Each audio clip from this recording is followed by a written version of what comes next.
মালদাতেও কার্যত একই ছবি। প্রার্থী প্রত্যাহারের দাবিতে বিক্ষোভ কংগ্রেসে। মালদা চাঁচলে দলীয় কার্যালয়ে ভাঙচুর চেয়ার টেবিল বেঞ্চ।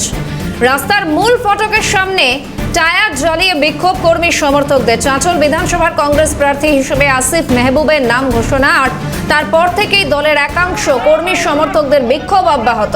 পরিস্থিতি সামাল দিতে ঘটনাস্থলে মালদার চাঁচল থানার বিশাল পুলিশ বাহিনী পৌঁছয়।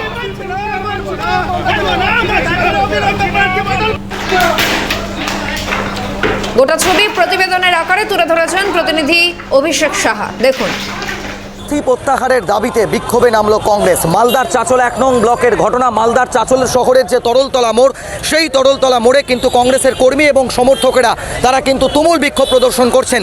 তাদের যেটা অভিযোগ যে এখানে অর্থাৎ দীর্ঘদিন ধরে নাম উঠে এসেছিল আনজারুল হক জনির, এবং কংগ্রেসের নিচুতলা থেকে কর্মী থেকে শুরু করে সাংগঠনিক নেতৃত্ব তারা প্রত্যেকেই কিন্তু আনজারুল হককে চেয়েছিলেন।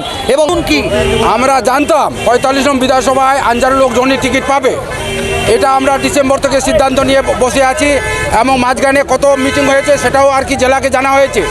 এই জেলা হঠাৎ আজকে এই যে প্রার্থী চেঞ্জ আসিফ। মেন জিনিস আমি বলবো যে এখানে আমরা একটা পরিবার, মৌসুম একটু আগে বলবো যে শুধু আমাদের ফ্যামিলি, বরকত সাহেবের পরিবার ফ্যামিলি খালি পরিবার, আমরা মনে করি সবাই আমাদের পরিবারের মধ্যে।